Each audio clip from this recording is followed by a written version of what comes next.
ঢাকা জেলার সড়ক পরিবহনে যানবাহন শ্রমিক ইউনিয়নের কিছু নেতার বিরুদ্ধে অনিয়ম দুর্নীতির অভিযোগ উঠেছে।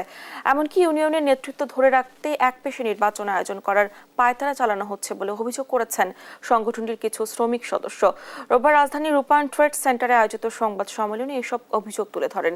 এ সময় তারা একটি সুষ্ঠু নির্বাচনের মাধ্যমে শ্রমিকদের মধ্য থেকেই নেতা নির্বাচনের দাবি তোলেন। সংগঠনের যুগ্ম আহ্বায়ক মাজহারুল ইসলাম ফকির বলেন, যারা সংগঠনের নেতৃত্ব দিচ্ছেন তারা প্রকৃত শ্রমিক নন। কতিপয় দলের ছত্রছায়ায় থাকা ব্যক্তিরা সব সময়ই শীর্ষ পদগুলোতে থেকে আসছেন। বিগত আওয়ামী লীগের সময় এমন পরিস্থিতি ছিল, আবার এখনো একই পরিস্থিতি চলছে।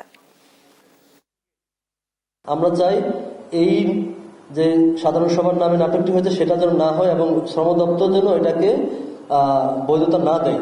এবং আমরা পরবর্তীতে যারা কার্ডধারী শ্রমিক রয়েছেন, মূলত যারা হচ্ছে 1776 শ্রমিক, তারাই যেন হচ্ছে সেখানকার নেতৃত্ব দেয়।